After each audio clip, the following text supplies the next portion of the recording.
Hi, it's me again with Corel Draw Tips and Tricks, and I wasn't planning on going this far with this video, but I keep getting a power glitch and the internet goes off, so it's taking forever for my YouTube videos to load. Thankfully, my laptop is battery back up and haven't lost the Corel while I'm drawing it. But I thought I'd show how I made this into an ornament. You've got all your things ready. You've made some outlines on your letters. This is really easy. When everything is ungrouped, there are 9 objects selected on layer 1.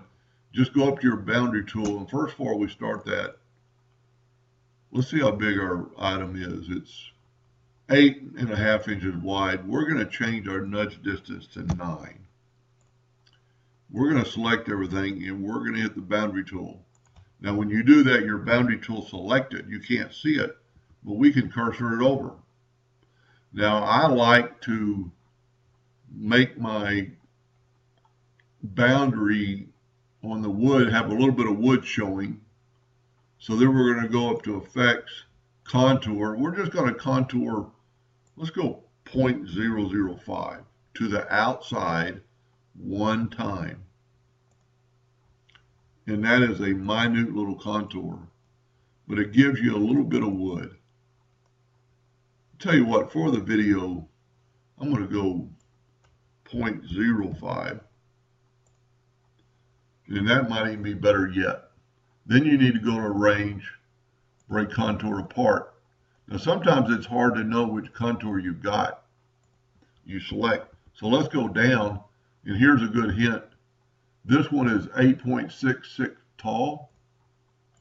This one is 8.76, so this is our bigger contour. So we're going to just cursor it over, and you can see the contour already.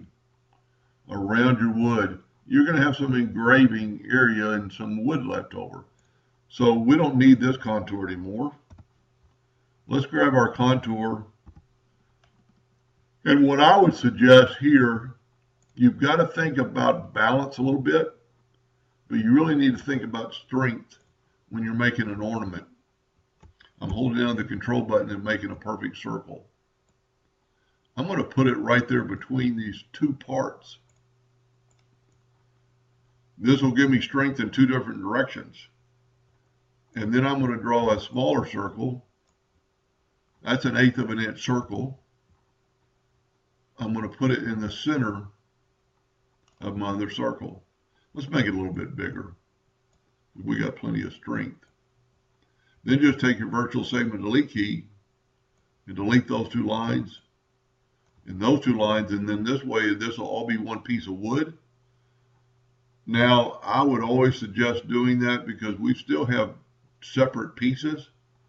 Just take your smart fill tool, fill it in, let's cursor it down, left click, right click, make sure it's a hairline up and over, and there you have an ornament of your teacher's apple, and it's good and strong, and it'll look good. It might be a little bit off balance because you've got more weight, but who says it's an apple and it's hanging from a tree if this is an ornament? And if it swings down here a little bit, big deal. Hope that helped a little bit. Thank you for watching.